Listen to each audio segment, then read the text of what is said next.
want to, can I share my screen? Yeah, you should be able to. Oh, perfect.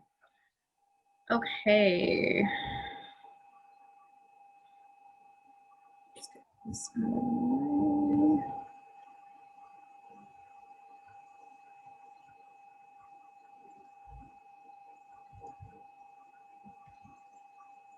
Okay, so can everyone see it? I can. Perfect. Okay, so I'm not in my boat right now, as you can probably tell. It's extremely windy today and tonight. So I'm actually in my office that I work my full-time job in, that's actually located on the same dock that my boat is. So it's only a step away. So yeah, that's where I currently am. You can probably see me swaying a little bit too because the dock is moving with like the little float home I'm currently on. But yeah, so first and foremost, thank you guys for joining. I know that Zoom isn't the most ideal thing and we're probably a little sick of Zoom by now. But I hopefully will have these videos that I put in this presentation working. I filmed some 4K footage and edited it and put it in some of the slides. So fingers crossed that the bandwidth will work. I know Zoom is a little finicky at times. And a disclaimer, I've never sat down and filmed myself answering questions before. So maybe a little awkward, but bear with me. But yeah, I'm hoping those work. If not, I have a couple backup plans and lots of photos to kind of explain. But so we'll see what happens. I had a test run with my parents last night and nothing worked, and we troubleshooted everything and then we got it working. So I guess we'll see right now if it's going to work. And I'm also looking up at another screen just in front of me so I can read my notes. So if I'm looking up that way, that's why. So yeah, getting started, kind of what I'm going to be going over tonight is my story, my background, navigating boat ownership and general information, skills and how to acquire for sailing, my motivation around it. So kind of my pros and cons, which I have quite a few of. Vessel overview and safety gear, and then I'm going to touch on my business, Salt Legacy. Okay, so starting kind of with my story. So essentially, I originally grew up in Alberta. I was very fortunate to grow up camping and exploring the Rockies, lots of hiking, and I was an avid snowboarder for many years. My first interaction with the ocean was actually on a family vacation in the Dominican Republic when I was about 15 years old. So that's the first photo that you're seeing in the top corner. And my dad actually pushed me to try scuba diving. And my brother, who's in the photo as well, he hated it. I loved it. And ever since, that was kind of my initial connection to the ocean. From that point on, I just knew that the ocean was meant to be a part of my life. And I went to Australia. I dove the Great Barrier Reef when I was 20 years old, and I was instantly addicted. From that point, I pursued multiple internships overseas. I lived in the Seychelles Islands, the Philippines, different parts of Asia for a few years. And I wasn't necessarily traveling. I was more living locally in these small villages and working for marine conservation initiatives. So I was doing a lot of diving, and through that I was researching coral reefs. That was my one true love and still is. I'm just obsessed with coral. And I became a dive master, and I've logged just around 1,000 dives at that point. So again, I just love being underwater. From that point on, I decided to move to BC and pursue studying marine biology and coastal ecology. And then I just fell in love with the BC coastline. Like, honestly, it's unbelievable. It's incredible biodiversity. And since I've moved to Victoria in particular, I have been working as a marine naturalist, and I also facilitate an education program called Exploring the Salish Sea. And that is basically a program where we take grades 4 to grade 8 out on the water, and we teach them about their marine environment. So that's also really exciting. And then Spyhop, so that's my boat in the top corner there. formerly known as Silver Sword, which didn't really resonate with me. I'll tell you about that a little bit later. Came into the picture kind of about 3 years ago. Okay. So here is the layout of my boat. So Spyhop, it's a Hunter 28, 1989. I really hope this video in the top corner is going to work. So I'll play it, and if anyone's having problems, maybe just like wave or whatnot, or if it's laggy or you can't hear the volume, I have fingers crossed, because if this one works, then the rest of them will work in theory. So I'll just go ahead and play it. All right, so here is my short tour of my home on the water, my Hunter 28 sailboat called Spyhop. So this is the back helm area. I do have this custom tent. It's called a Habby tent. It's saved my life for the winter months. Just so you can see, it's currently snowing here in Victoria, so that's been fun. The companion. Everyone good for sound, and it looks good. And they just kind of stack up in here, and then you close this top part and lock it. Going into the boat here, you go down a few stairs. Oh, sorry, I'm admitting people, I think. I just got a notification. Okay. Play.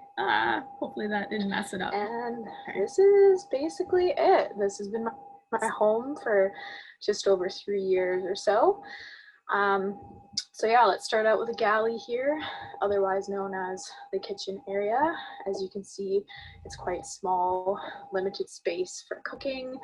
I don't have a stove. That's something I really wish I did have, but I do have other means of cooking. I have an Instapot, I have a hot plate. I use those types of things to cook. When I'm at anchor, I use propane, and my barbecue is on the back of the boat as well. Moving over this way, you can just take a look at this side here. Lots of seating, kind of in this nice horseshoe size seating area here. Oh, sorry. Sorry, I'm just messing with things right now. Another cool thing is, oh my God. All right, so sorry, guys. here is limited space for cooking. It is on the back of the boat as well. Not gonna touch it. Moving over this way, you can just take a look at this side here. Lots of seating, kind of in this nice horseshoe size seating area here.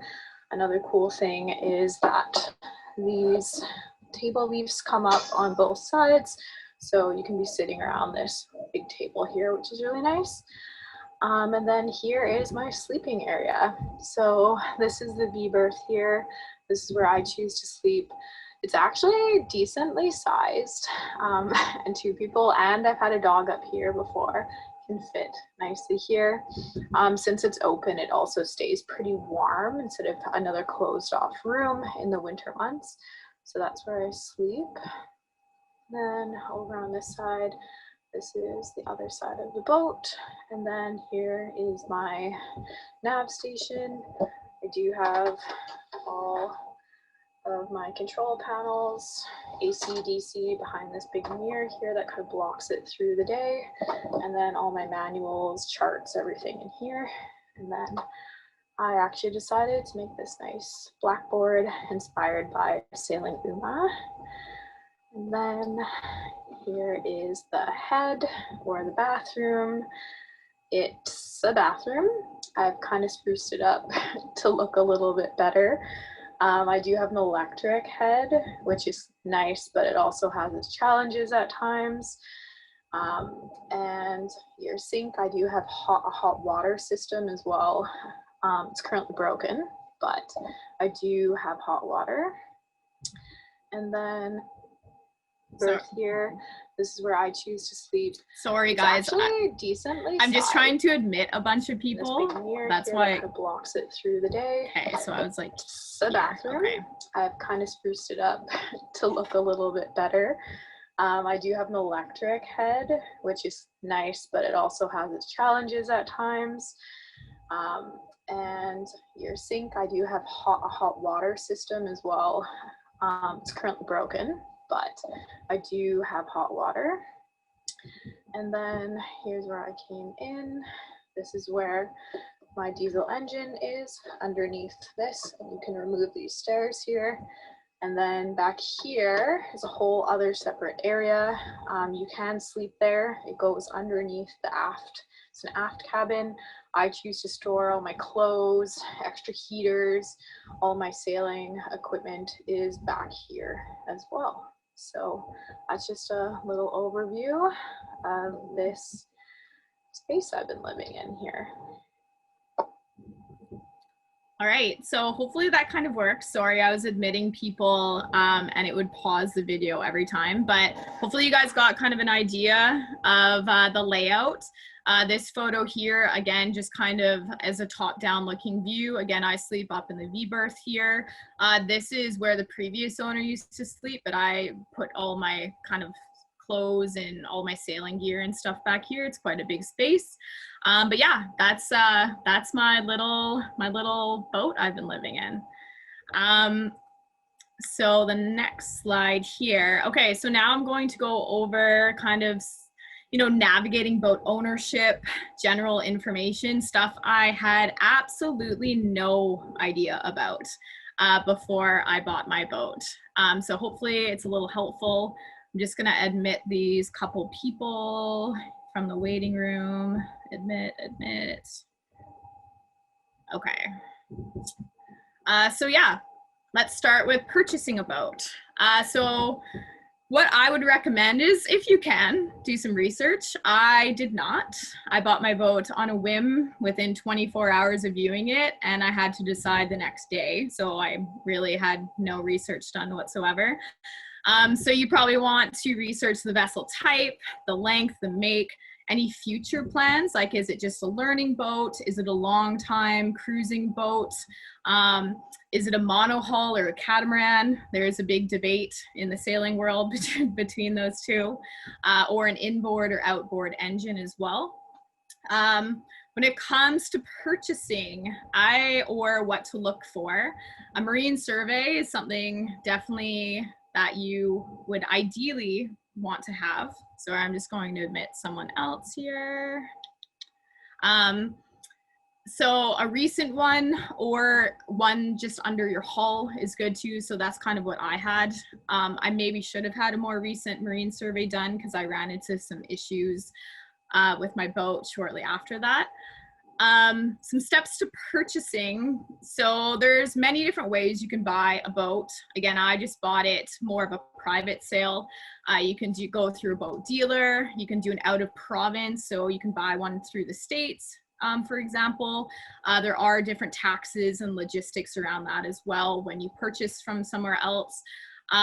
Or you can do even an auction. So boats go up super cheap for auction sometimes. The thing is, you don't really know what you're getting. So it's a bit of a risk, but that's always like a good option. And what else? So steps to purchasing the boat. So in BC, you have to pay a 12% PST tax once you purchase a boat. I did not know that, and I had this nice bill come in the mail for a decently large chunk of money afterwards. So that's something, again, just to be aware of. You do also have to pay yearly insurance on the boat. And most marinas, if you're a live aboard marina, they do require about $1 million liability kind of embedded into that insurance, that you do have to pay that insurance kind of all up front. So it's not like your car insurance where you pay every month. So just, again, be prepared for that kind of large amount of money that you would have to pay for an insuring your home. And haul outs, you know, there's different costs for haul outs depending on the length of your vessel. They can range up to a couple $100s. And when you have your boat up on stilts in a boatyard, it does cost you per day. It's up there too. So just something to be aware of. Mine cost me about $80 a day when I had it up for 3 weeks up on stilts. So things can add up. The cost of living. So particularly in Victoria, I'm just kind of speaking on my experience in Victoria marinas. Not all marinas are live aboards. So it is sometimes a little challenging to find a liveaboard marina. There usually are quite long wait times. The smaller boat you have, the easier it is to get a slip. So I've gotten pretty lucky myself. I've shifted around marinas quite frequently, but there's different kind of yearly contracts, your annual slip where you're there year round.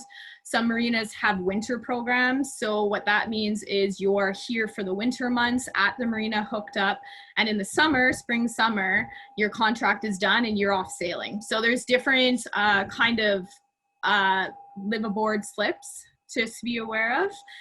And there's costs on top of a liveaboard. So you pay per foot of your vessel length. So sometimes bigger isn't always better because you're paying more on top of that, as well as added costs like your metered electricity, your place to park your car, showers, you know, there's all sorts of different fees. So it's not actually, some people think it's cheaper to live on a boat when reality, maybe not so much.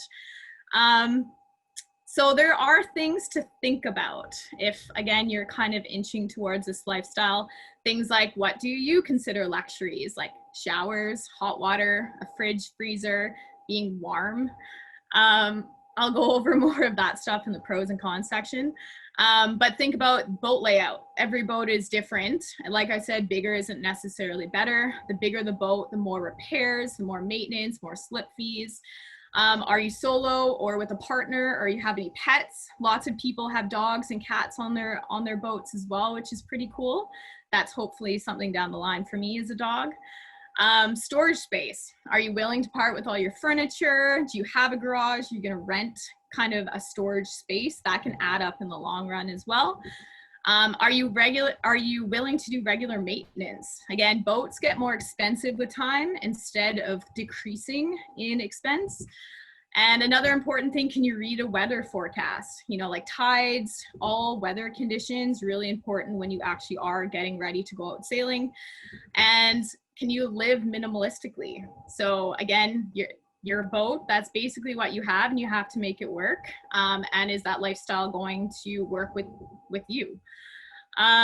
Another, probably the most important thing is, are you handy? Do you have skills being a plumber, an electrician, diesel mechanic?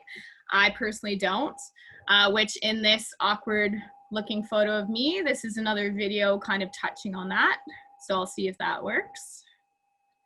So another thing that is kind of not ideal is, unfortunately, there's constant repairs and upkeep and management with boats. Any boats, honestly, new or old.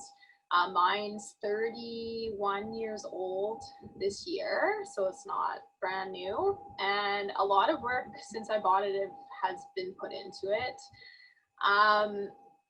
But you always have to be keeping up on things. Myself, I'm not a marine mechanic or technician. I really wish I was, or I had more knowledge, because a lot breaks, boats break, and it's really frustrating, it's disheartening. I get really stressed when something's broken on my boat. I currently have a list of things that is wrong with my boat that I'm slowly investigating and working towards getting back up to par. But that's another thing. It really, really helps if you're handy, you know, you have any background in fixing engines, motors, electronics. So that really does help if you own a boat or you're considering owning a boat, because it's always something. It's always something that's broken or needs fixed. Okay, so another thing. No. Okay, so next section. Basically the skills needed and how to acquire. So again, I have the video in the bottom kind of outlining what I have kind of on the side here.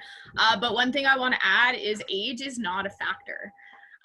So really anyone can sail. I looked into the oldest person who sailed around the world, which I should have known because she actually has her boat in the inner harbor here in Victoria. And Janine Socrates is 77 years old and holds the record for the oldest female to have circumnavigated around the world single-handedly, so solo, unassisted, nonstop. And she actually seriously started sailing when she was in her 50s.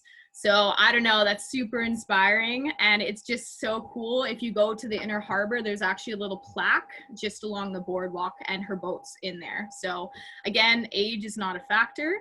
So yeah, let's see if this video is gonna cooperate as well. Personally had zero experience with sailing. I'd actually never stepped on a sailboat until I bought my boat. And funny enough, I only bought it within seeing it in 24 hours and I had to decide the next day. So it was a huge leap of faith, a little bit of craziness as well, to be honest. And I had no idea what I was doing. And I actually thought I made quite a big mistake at first. And with having zero knowledge of sailing, that was extremely intimidating at first. And I binge watched YouTube videos, I bought books, and basically I just kind of went out and learned on my own. I did have some really... Sorry, I'm just letting people in again. Okay. Good friends that would take me out one-on-one, teach me the basics. Oh, for God's sakes. And then it was just really up to me just to figure it out, essentially. So, you know, it's not easy. There's a lot of jargon, terms, you know, it's a really kind of intense thing that you need a lot of techniques. It's a lot of physics involved with sailing and being efficient at it. And I'm nowhere near perfect. No, not even close. I feel like I have come a long way over the last few years and learned a lot, and a lot the hard way, of course. But really it is such an amazing experience just being out there and being able to turn off your engine and just be surrounded. And it's just you and the conditions, the sea, you know, and it's just really peaceful. And it's different every time, you know, conditions are changing continuously. You have to be reading the wind, you have to, you know, be doing all of that. And sometimes it's hard work too. It's not just sailing around, you know, in a breeze and it's warm. I actually do a lot more winter sailing because my full-time job is on the water as well. And I usually pull about 14-hour days in the summer, and I don't have much of a summer, unfortunately. So I choose to do most of my sailing in the winter. And it's not nice. It's not nice conditions most of the time. It's rough. You have really strong winds, mostly coming from the southeast. Which are quite intimidating. There can be big waves, there can be a lot of wind, you know, and it's hard work, but it's also like, it's pretty thrilling. And just realizing that your boat and the velocity of it, it's just kind of cruising through these pretty harsh conditions when other vessels wouldn't really stand a chance. And it's kind of trusting your boat, or learning to trust your boat and what it can do. And so that's another positive for sure, is just, you know, learning in different conditions and really feeling that and being, again, connected to the sea in that way. So yeah. Okay, so yeah, it's kind of cringy for me listening to myself, but anyway, I'm glad the videos are working. So yeah, basically covering kind of all of that, just going for it. I didn't take sailing courses. They are a little pricey. Again, I just had a couple good friends kind of teach me, and I just went out and just practice and learn. So again, YouTube's your best friend for kind of learning as well. And yeah, oh, okay. So my motivation, so I'm going to go over some pros and cons here. Okay, so another video kind of that's going to be outlining what I have written on the side here. All right, so I'm going to go over some kind of pros and cons. This is my own kind of personal experiences over the last few years, kind of what my love-hate relationship with my specific boat has kind of entailed. I know that a lot of boaters have, or sailors have, some of the similar things that I'm about to go over, but just to be kind of aware of if you think you're going to kind of start inching towards this lifestyle. So yeah, lots of love-hate. I'll start with the hate or dislike or discomfort kind of side of the thing, some of the things off the top of my head. So number one, we'll start with kind of electricity. So with your electricity, when you're hooked up to shore power, so shore power is when you are at the marina, you're in your slip, and you are receiving power from a power source that's connected to your boat. So in my case, I have a 30 amp power, and you know, it can be limited sometimes. So for instance, when I want to make my morning coffee in the morning, I usually have my space heater that's keeping me warm when I'm connected to shore power full blast. It is winter here in Victoria, even though it's not as bad as other places in Canada, but my space heater is full blast all winter. And so in order to actually successfully make my coffee by boiling water, I have to turn my space heater down. And the reason for this is because there's just too much power being consumed, and it'll actually short circuit my power. So just little things like that, you kind of get used to over time, just kind of adapting to. So power is one thing. It is kind of annoying, especially when you're freezing and you just want to make your coffee and go on with your day. Another thing that is annoying is, I guess, my luxuries.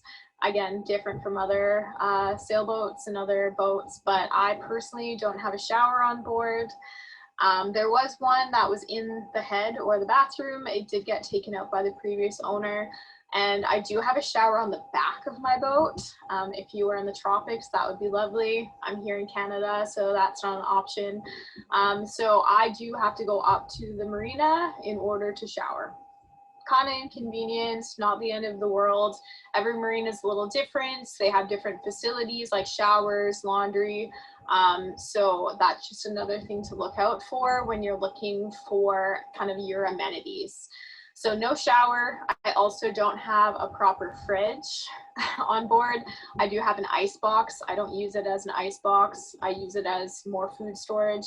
I do have kind of another kind of cooler that you would plug actually into your car, your cigarette lighter, that's actually out in my cockpit area.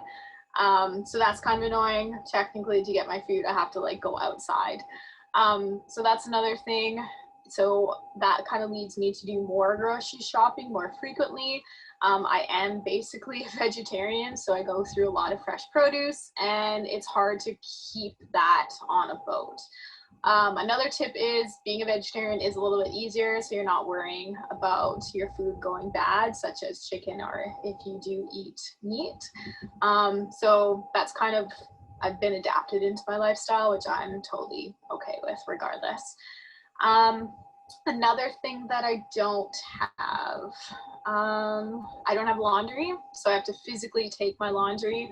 It's not a huge issue for me because I have facilities literally right down the dock, so it's not too bad. But not all marinas have laundry, so you might have to go sit at a laundromat, go to a friend's house, etc. So that's another thing that you just won't have laundry available to do whenever you want to do. So another thing is fresh water. So you do get your fresh water from the marina. So for my case, I have to physically go out, hook up the hose, and fill up my water tank that is located underneath my V berth. One annoying thing that I first ran into when I first bought the boat was there's no water gauge. I have no idea how much water is in there. So what I have to do is basically come in and listen to hear the tank being filled. And I flooded my tank, my water tank, so many times. And conveniently, the water tank is underneath my V berth. So that's my bed, underneath my bed. So I flooded my bed multiple times. I had no idea, how to control it. So now I basically only put about 5 minutes worth of time in my water tank with the hose. I can tell that I'm going to be out of water, or when I'm out of water is when the water pump kicks in and I have no water coming through my taps. I do have a hot water tank on board, which is kind of a luxury. Not a lot of boats, or every boat has hot water available. It works really good. It's really hot. So that's another thing that is kind of a luxury that or consider a luxury for living on a boat. So another thing that has been definitely on the hate side, and I'm sure any boater or sailor or anyone who owns a vessel can relate to this, and it is the head or the bathroom or the toilet. And it just, no matter what, it always seems to have an issue with it. So I know that so many people can relate. Watch any sailing YouTube video, there's always something going on with the head, and it's not a fun situation. So I luckily, now it's sorted out, but that thing has been the bane of my existence. No matter how careful you are, they're very, very sensitive toilet. Okay, so that was a lot of cons, as you can tell. Again, minor things, but just when you live in a house or apartment, you don't really think about all of that stuff or have to.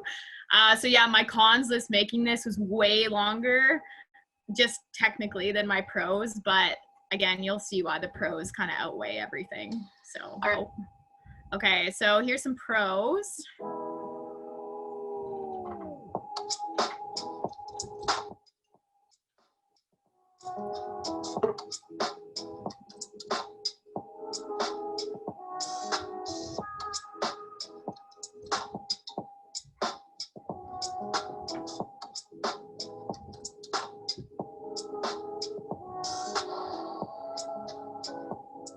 There are some really amazing positives to kind of starting this lifestyle, living on a boat. And honestly, my number one thing that keeps me doing this year after year is the deep connection I feel to the marine environment. I do have a background in marine conservation, ecology.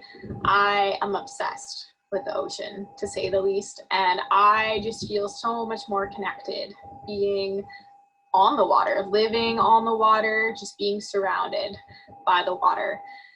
And it's hard to explain, but I honestly, there are days, again, where I can't stand being in this boat. I'm getting bashed around by the wind and having horrible sleeps. But then there's days where I know, like, this is my home, and I just feel so connected, so cozy. And the most amazing thing is that I can move my home anywhere that I want to.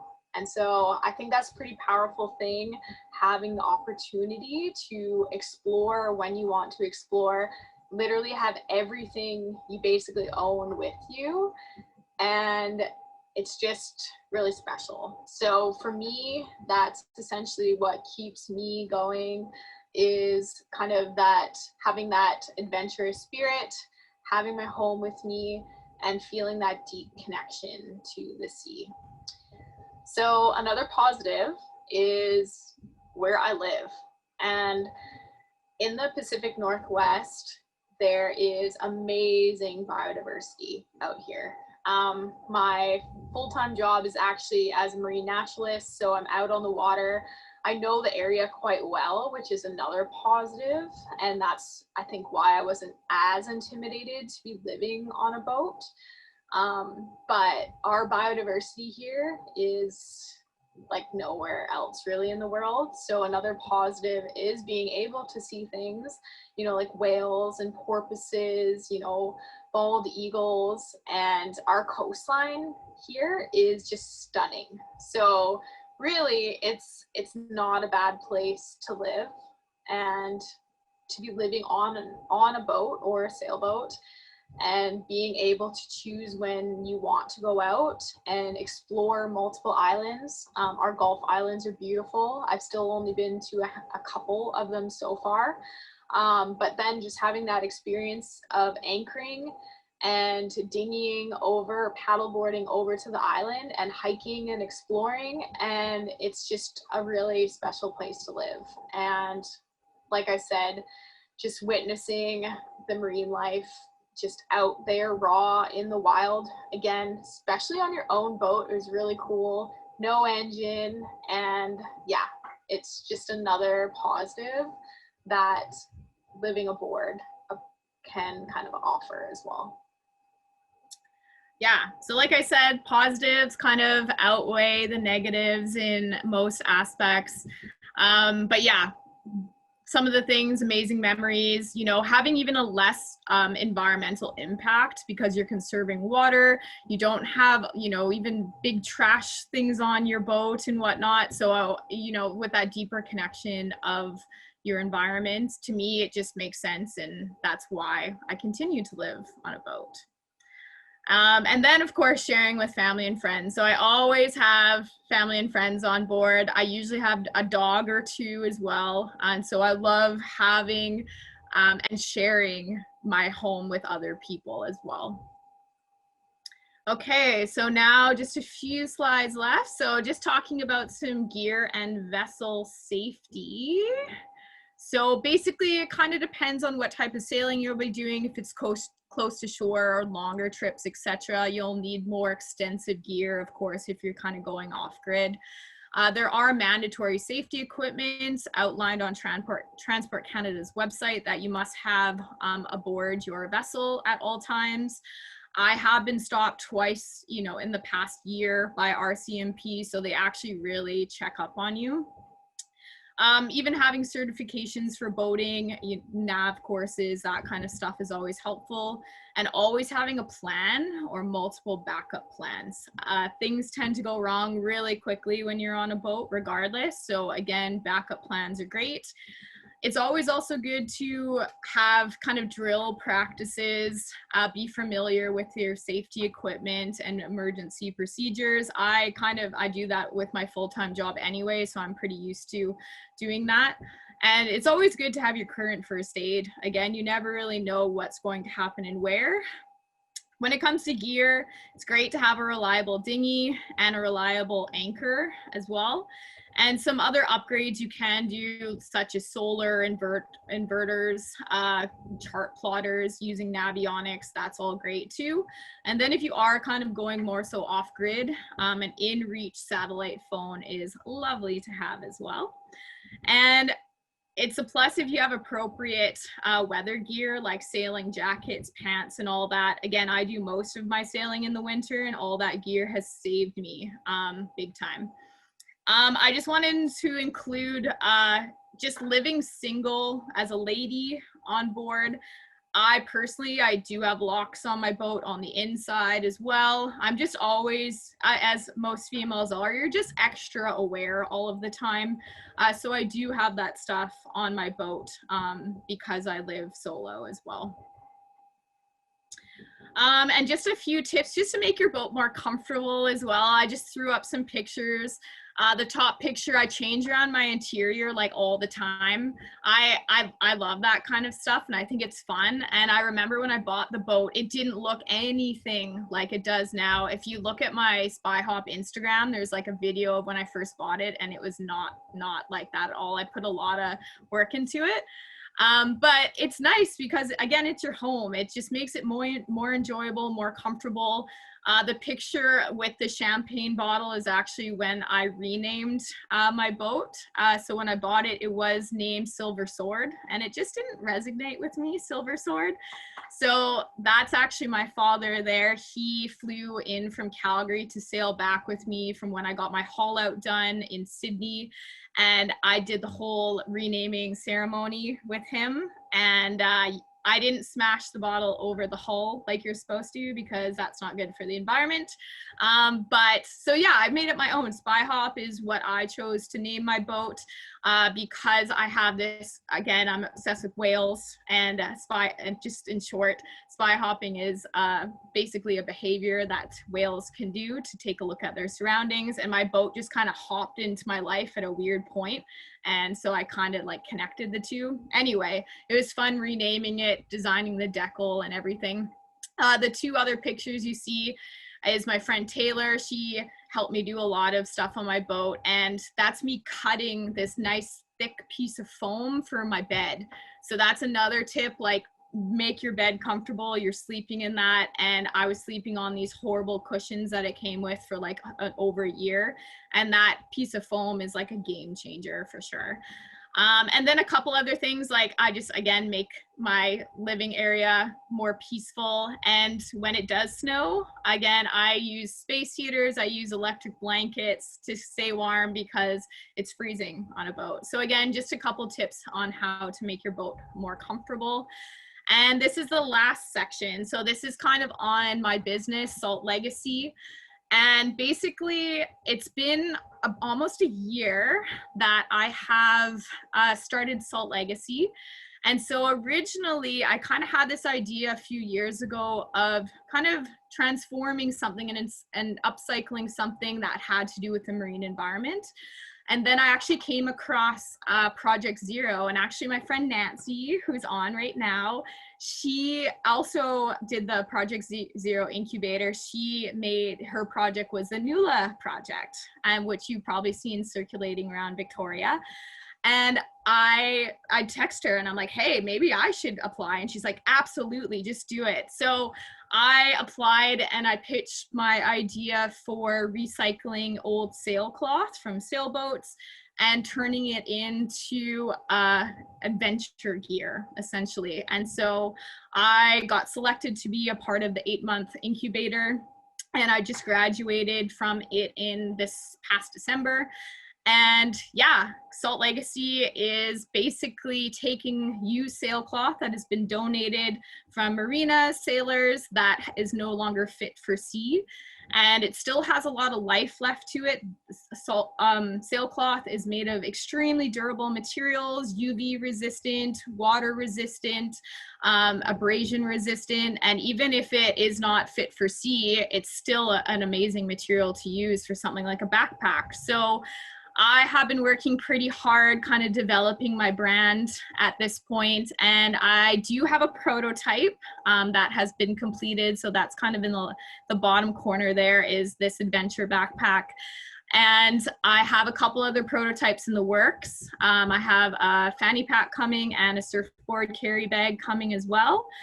And yeah, so that's kind of lit a passion in myself, is mixing all of my passions together when it comes to sailing, ocean conservation, and contributing to circular economy. So that's kind of something I've been working on lately. And another piece of Salt Legacy that I want to include, because every single piece of products that I'm going to be handcrafting is going to have the original story from the sail that is donated. So meaning the history of that specific sail is going to, I'm going to ask the owner where it sailed, what's the vessel name, and any fun, interesting stories that go along with it. So once you actually get that piece of a backpack, you're going to have the history that's attached to it from that original sail. So it's carrying on the story, the legacy of the sail. So I'm actually setting up a speaker series that will be on my website as well, where I will be interviewing individuals on their connection to the environment and basically asking them all these fun questions and what is their legacy, what they want their legacy to be. So that's something that I'm really excited to start doing as well. And pictured here is my ambassadors and some of my best friends that have been really supporting me and helping me through this whole journey with Salt Legacy. And yeah, so that's kind of in a nutshell how basically my initial connection with the ocean stemmed from scuba diving, has kind of carried me through my life and now has inspired me to create my own upcycling business. So yeah. Awesome. Thank you so much, Meaghan.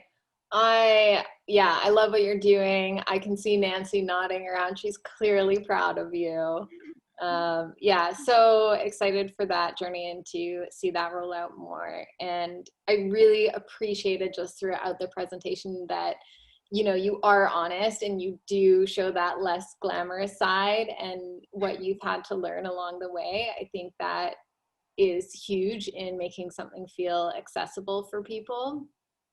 So with that, we're going to go into Q&A. So I think everyone participating, you should be able to turn off and unmute yourself to ask a question. But if you don't want to unmute yourself, you can just enter in the chat box and I'll monitor there. I'll just kick off with a question for you. When you were talking about like learning to trust your boat, can you tell us a little bit more about like what that process was like for you? Was it just like shorter trips and then going like building into longer ones? And then was it, what was that relationship like also learning to trust the own skills that you were starting to learn? Yeah, so basically, again, I had the first time I ever took my boat out was with my friend Jeremy, and he's grew up sailing his whole life. And so I wanted just a one-on-one because I had no idea what I was doing. And so he kind of installed in me, like, don't overanalyze everything. Like, you'll get a feel for it. You'll feel the wind. Then you'll kind of just glance up at your telltales and you'll see, okay, everything is kind of working in unison. And relating back to him, when I had to take my boat up to Sydney to do all the maintenance and repairs, I had him and another friend sail up with me because at that point I wasn't even close to solo sailing. I wasn't really sailing with people who didn't really know how to sail because it was still really fresh. And my boat was up on stilts for 3 weeks and I had to get it back into the water and bring it back to Victoria.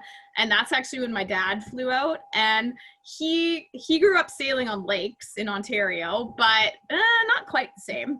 And I just remember freaking out because I was looking at the conditions and like, I know that area so well coming from Sydney to Victoria because again, I work on the water. I've done it a million times.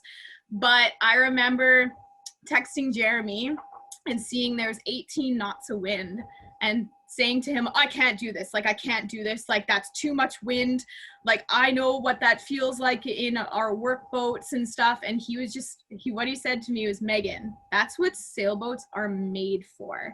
You need to learn to trust it. Like, they're built for that. And so from that point on, that kind of like stuck with me and that kind of calmed me down, even though me and my dad had a wild ride back, still not really knowing what we were doing. But then every time I've taken my boat out, I've just gone a little bit further, tried a couple more things, a couple new techniques, and even when it comes to like healing, like that's terrifying at first. Like almost the rails are in the water and you're like, this is not supposed to be happening. And then again, you realize like that's what a sailboat is built for. And that's how you get the most efficiency, so I'm not an expert whatsoever, like not even close, but I've definitely gone a long way in the last like 3 years to, again, getting a feel for your boat and like trusting it. Yeah. How long did it take you before you were like ready to go out on a solo sail? So I've only done kind of one-ish solo sail.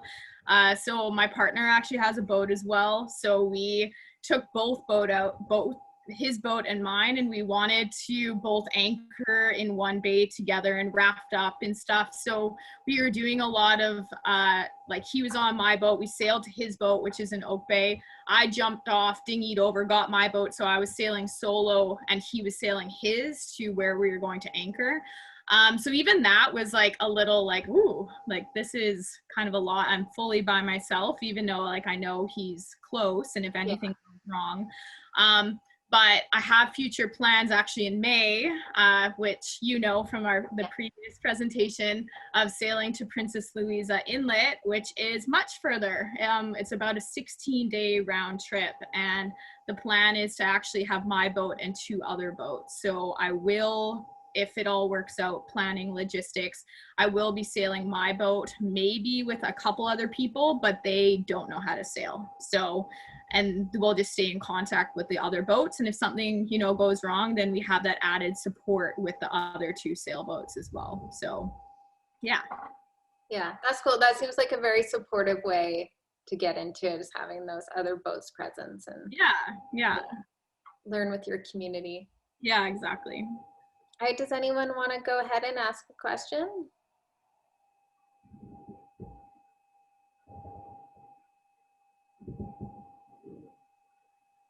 Okay, from Mitchell we have, can you tell us about your first experience securing for sea and maybe some of the mishaps from things that weren't as secure as you might have thought?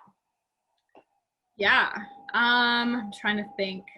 There's been so many things that have gone wrong. The thing that pops into my head just immediately was when I was at anchor and I didn't switch off all of my like AC DC panels properly, and I was actually draining my battery, my starter battery, over 2 nights being at anchor, and then upon trying to leave, my battery was toast, and so didn't know what to do because I couldn't start my boat.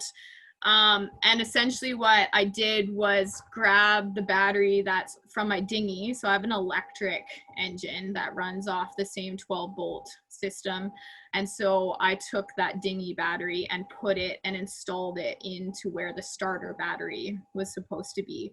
So I panicked a bit at first because I didn't know, you know, what I was supposed to do. Are we going to paddleboard over to shore? Are we going to lug a huge battery back? Like, what are we going to do here? So that's kind of one thing, just like, again, problem solving is like a really good skill to have, and just not panicking, which sometimes I don't panic, but like, you know, you get a little External. Yeah.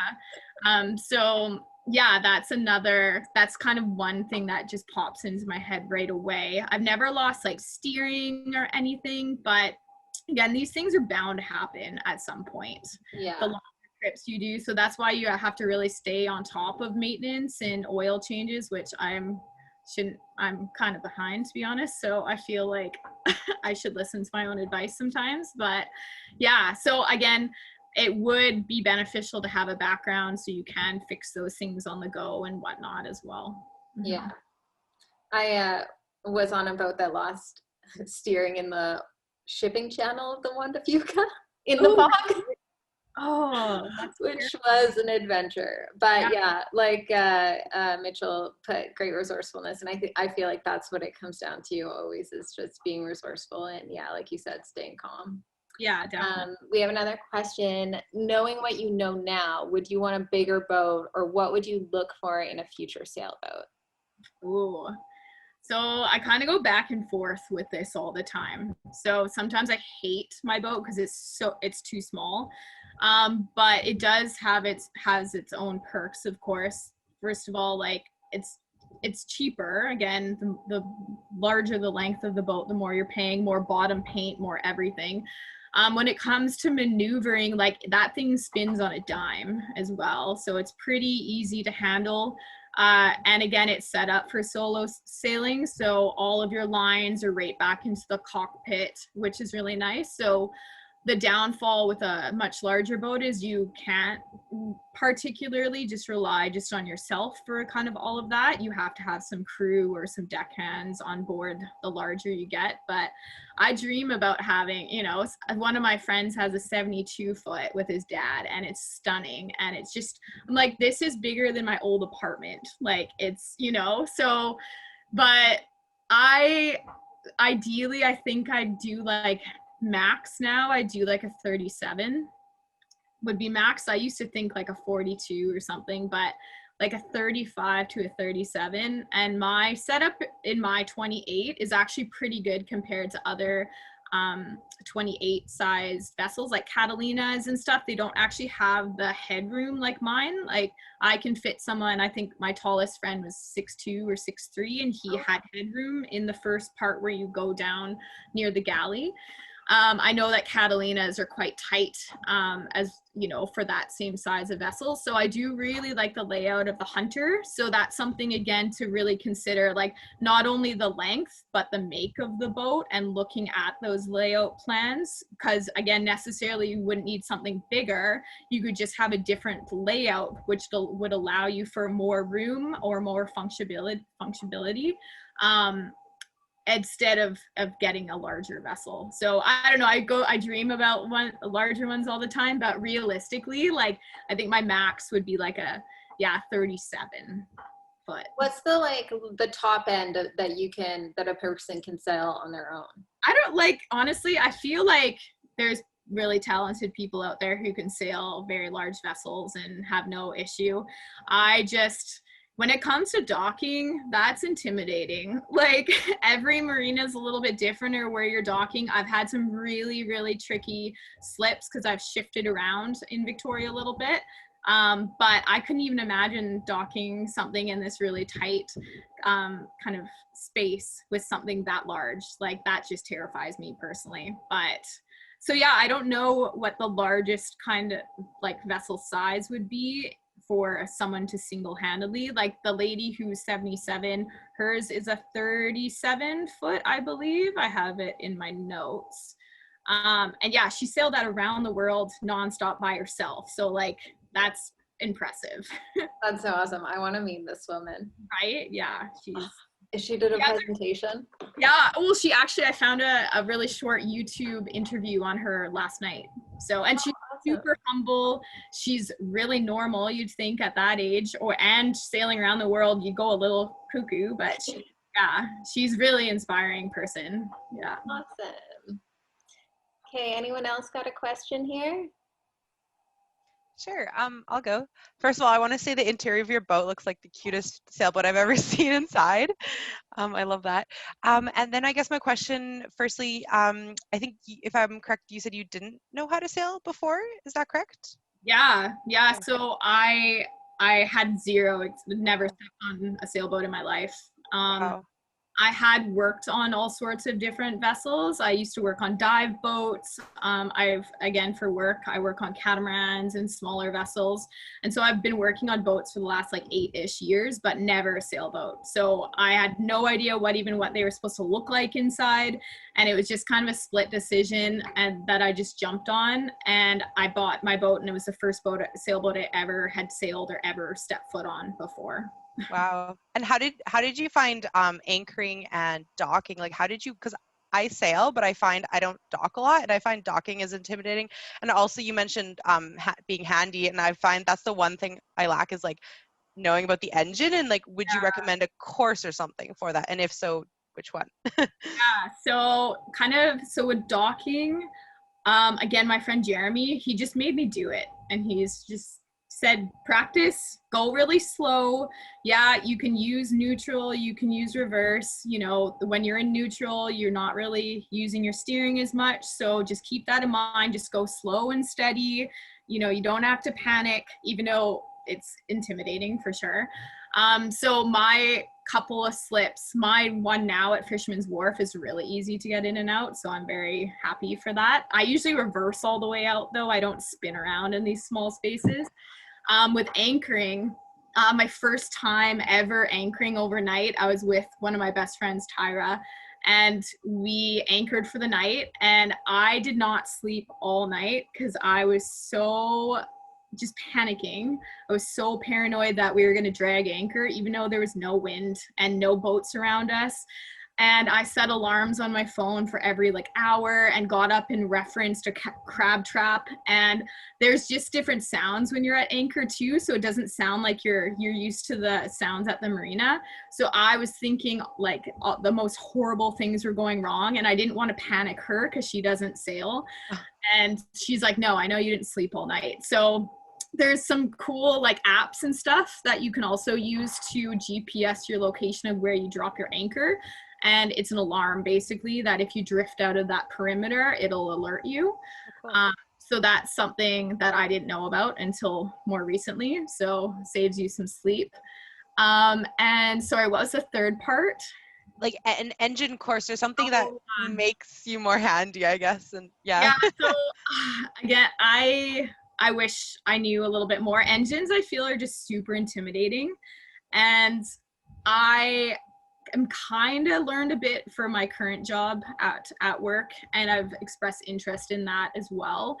But also, again, just looking at YouTube, and my engine is a Yanmar, so they're pretty standard. They are built all the same, basically.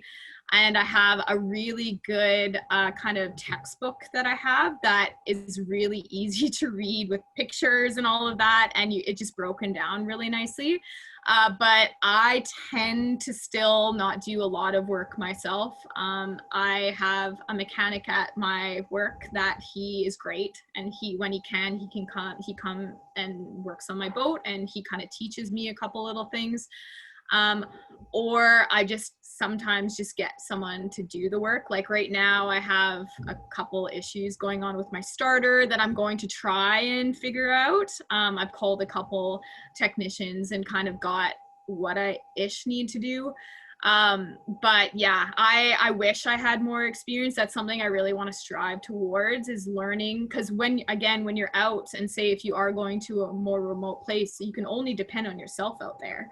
So it is an important skill to for sure have. Yeah. Cool. But yeah, I don't know what kind of courses, other than like, again, YouTube is such a great resource for sure. Yeah. Okay, yeah. That's cool. And do you happen to have the link for that app or the name of the app that you were saying? That sounds really cool. It's just called Anchor Light. Okay. So you just search it up. Let me just double check the name. Teresa, I don't know if they would have these kinds of courses, but things like Coursera or edX, like the free online. Yeah. Sometimes there's like mechanical and engineer ones on there. Cool. Yeah, that's a good idea. Yes. In UVic, I don't know. Sometimes they have continuing education courses that are more like practical.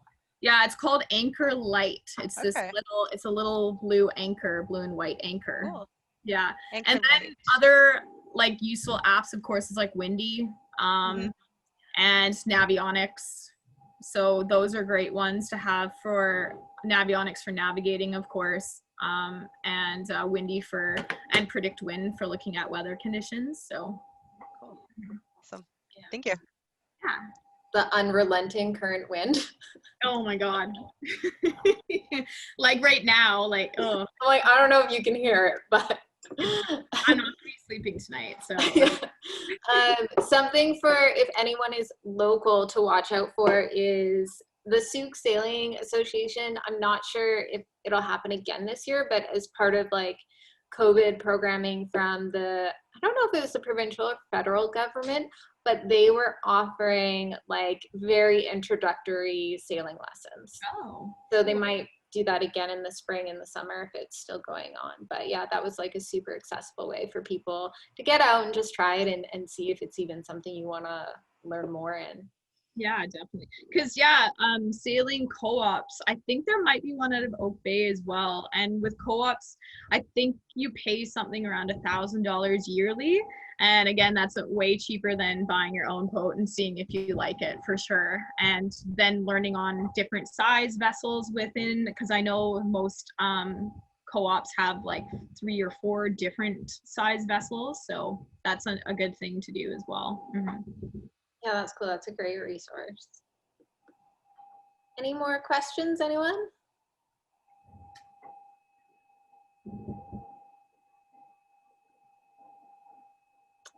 We got another one in the chat. What was the most, or what has been the most annoying or frustrating aspect of boat ownership? And are there any things that you expect to be problematic that ended up not being? I'm trying to think. Definitely, I don't know, my haul out was quite stressful. So that was probably the most frustrating thing that I've had to encounter so far. I originally thought that I only had one problem, which turned into multiple problems when I got taken out of the water. And so basically it was just one through hull that needed to be replaced, and one turned into four and turned into the stuffing box needing to be fully replaced, customized from the States.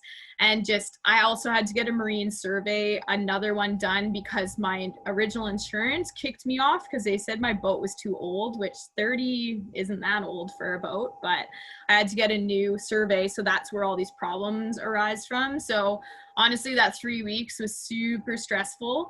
It was also kind of fun once I just kind of let it go, because I got to do some maintenance like bottom paint and the boot line and the designing of Spyhop, the decal. And so I did all of the work I could do with one of my friends. And so I don't know, it kind of felt empowering after a while being at the boatyard, and like we're the only females there too, which is like kind of cool. And I was there like every day working on my boat for like 6 or 7 hours. So that was like a positive. We had a lot of fun. I made a lot of stupid mistakes, like laughable mistakes.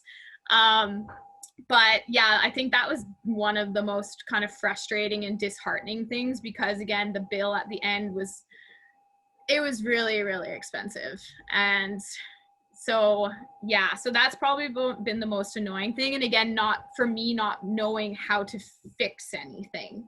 So I think for like, that's really frustrating. Oh, please tell us about. Okay, I'll tell you a couple. So one thing, when we were actually painting the bottom paint, we're like, oh yeah, this is no problem. We can throw some paint on there. Originally, I thought I'd have to sand it down to the all the way down, and I didn't. And then anyway, we're there for a few weeks. So I'm like, oh, why don't we do the boot line? And so I had some bottom paint left. I'm like, oh, we can just use the black bottom paint on the boot line. And no, you have to use a completely different type of paint for that. And so we got it all taped off. Taping takes forever, making all the lines nice and straight. And this guy who was kind of giving us tips in the boatyard throughout the 3 weeks I was there, he came over and he said, hey, I have some like nice gloss I can add to this paint to give it a real nice shine. Where's the paint you're using for the boot line? And I showed him, and he's like, that's bottom paint. And I'm like, yeah. And he's like, no, you don't put bottom paint on that line. And I'm like, well, great, we already put 2 coats on it. Like, so he's like, well, you're gonna have to wait till it dries and sand it all off and then go buy the appropriate paint. And so that took up like a week just doing that one line around the boat. But he made a joke that we were just adding some like primer, so then the boot paint would stick better. So that was kind of one funny thing. But I feel like my whole life has just been a comedic event on that boat sometimes. Do you think like it's been really kind of a master class in self-growth for you? I think so. Yeah, definitely. Like I definitely feel like I've learned, more of who I am, and again, feeling more connected. And I don't think I would have created Salt Legacy if I wouldn't have bought the boat. I wouldn't have done a lot of things, I feel, if I wouldn't have bought my sailboat. So I think it's like a blessing in disguise. And yeah, like after, like I always saw myself going back overseas to the tropics to do some, more marine conservation and stuff. And I think having the boat here has like really pushed me every day to have different goals. And it's kept me like okay in a sense of living in Canada, because my parents know like I was always gone. And I just wasn't happy, particularly in Alberta. But now I'm just like fully in love with here. So again, if I wouldn't even bought the boat, maybe I would feel the same way about the island. I'm not quite sure because it's stunning, but I think having the boat has, yeah, kind of grounded me more, but in like a good way. Yeah. Yeah. Super interesting. Yeah. All right. Any more questions?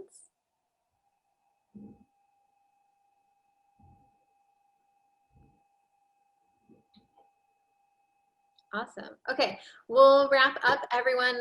Thank you so much for joining us and for your patience with that link. I'm sorry I went to so many people's spam or junk mail. But yeah, it recorded, so anything you missed at the beginning, you will be able to check in and rewatch. And yeah, thank you for being a part of our community or supporting our community. And thanks a ton, Meaghan. Do you want to tell people where they can keep up with you and find you online? Yeah, so I'm working really hard at getting the Salt Legacy website up and running. There is a landing page now. If you want to stay connected there, you can shoot a little email and it'll go to kind of my email link where you can stay updated with Salt Legacy in particular, if that's something you're interested in. Or again, Instagram for Salt Legacy or Meaghan Leah or Sailing Spyhop. I guess I have 3 Instagrams now, which is like a little aggressive.